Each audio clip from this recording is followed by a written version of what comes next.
코로나 사기를 혁명으로 끝내자. 국제혁명당의 말. 이순신의 정신 및 현재의 우리나라 란중의 희망. 2021년 11월 2일 여수 충민사에서 국제혁명당 최성년 대표, 이만열 대표. 2021년 11월 2일. 오늘 우리는 이순신 장군의 업적을 기리는 여수 충민사를 찾아 특별히 경의를 표합니다.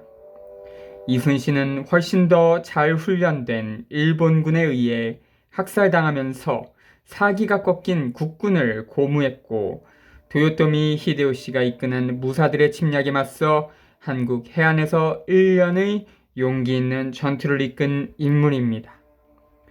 오늘 우리는 이 자리에서 국제혁명당을 대표하여 이순신의 비전과 정신, 전략에서 영감을 얻고자 합니다. 이순신의 실력을 질투하거나 무시한 고위 관료들은 이순신을 배신하고 고문했습니다. 이순신은 그 매우 힘든 상황에 집착하지 않고 건설적인 행동에 집중했습니다.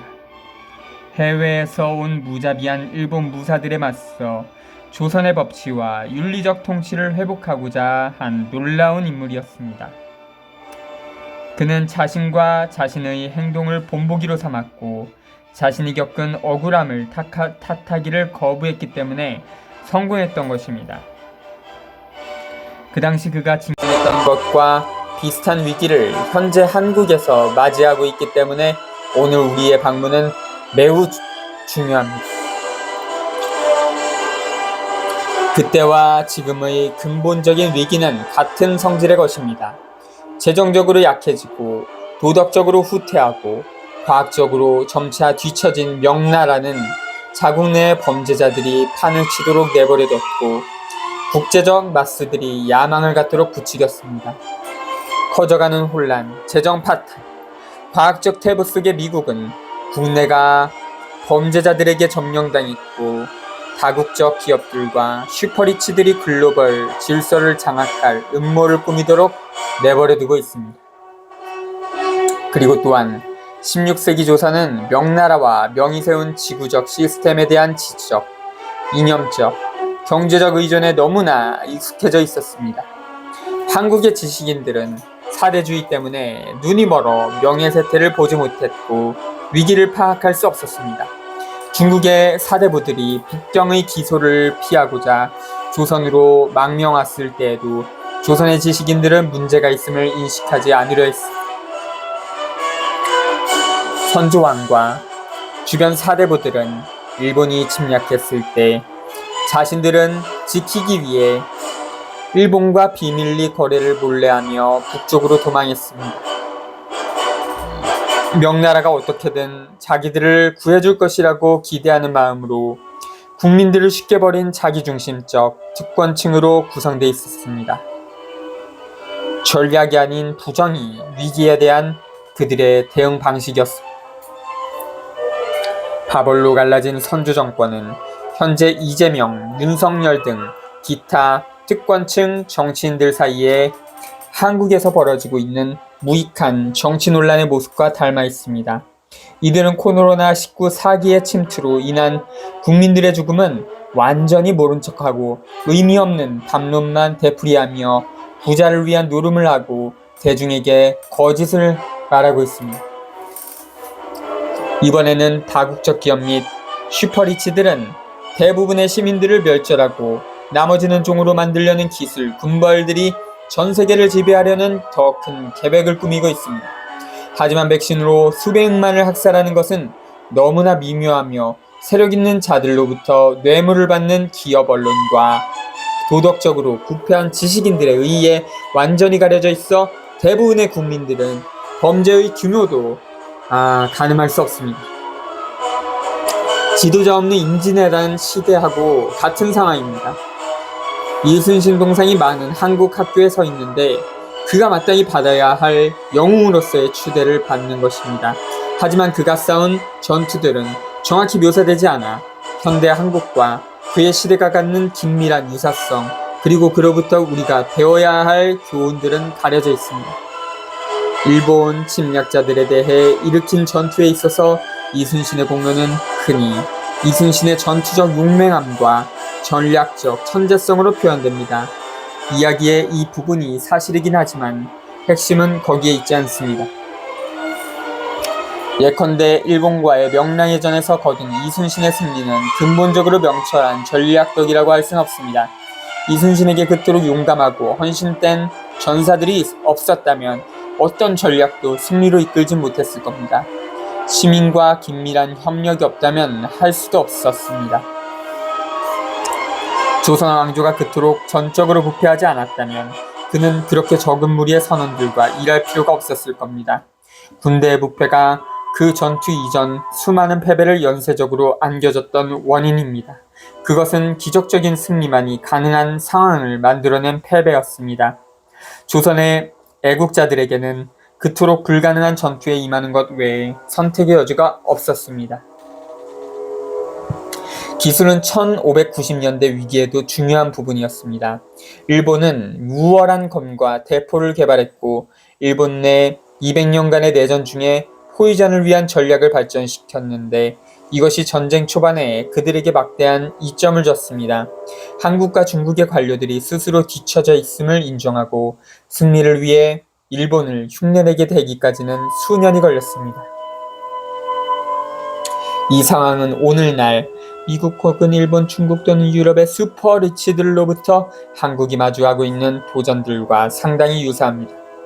새로운 기술을 통해 벌어지고 있는 최면적 매체를 통한 마음에 대한 공격, 나노기기와 변형 RNA를 담은 가짜 백신을 통한 몸에 대한 공격, 고립과 사회적 거리두기를 통한 사회에 대한 전쟁은 대다수 국민이 파악하지 못할 정도로 새롭고 충격적입니다.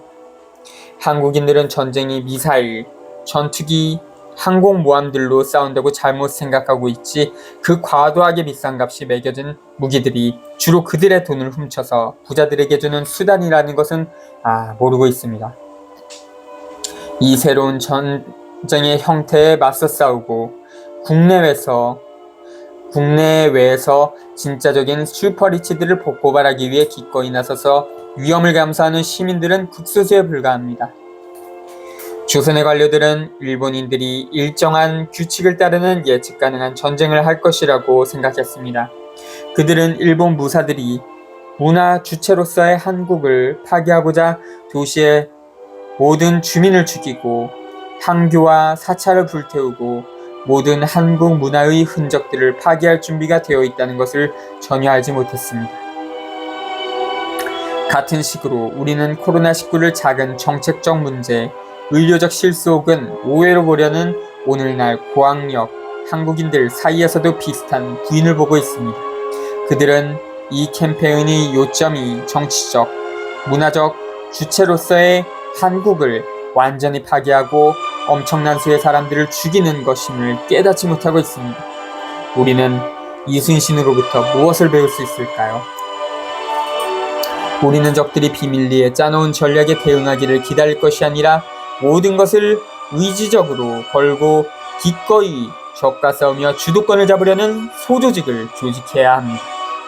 우리는 그들이 더 높은 이상을 위해 싸우고 사익을 벌이도록 고무해야 합니다. 우리는 이순신이 그랬던 것처럼 희생과 겸손의 태도를 취하고 후회도 원망도 없이 비겁한 관료들의 부당한 공격에 기꺼이 시달리고자 해야 합니다. 우리는 함께 일하려는 사람들과 기꺼이 함께 일해야 하며 개인의 연금, 개인의 은퇴연금이나 개인적인 진료가 아니라 그 집단에 대해 생각해야 합니다. 슬프게도 이 싸움의 지도자가 될 수 있는 너무 많은 한국인들은 자기 연금 및 재산에 너무 신경을 쓰고 있어서 어떠한 실질적인 위험도 감수할 수 없습니다.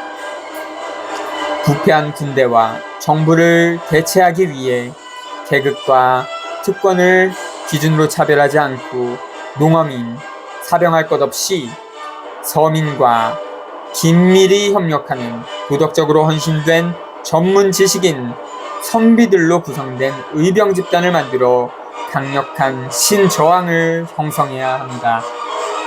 이순신 정신을 따라 지금 우리 국제혁명당이 만들어가고 있는 것이 바로 의병입니다. 우리 이순신과 16세기의 다른 지도자들에게서 그 방법을 배울 수 있습니다. 임진왜란 시대하고 또 같이 공무원 및 국민 일부는 우리의 의병의 싸움에 참여할 텐데 대부분은 이기심과 비겁함의 길을 선택할 것입니다. 우리는 정당과 대학, 기업과 언론에서 권력자에게 배신당하고 버림받는 이 위기의 시대에 실제로 지도해주는 지도자 없더라도 우리를 위해 지도자 역할을 해주는 이순신의 정신을 기립니다. 이순신이 우리와 물리적으로 함께 있지 않아도 우리는 그 리더십을 따를 수 있습니다. 18.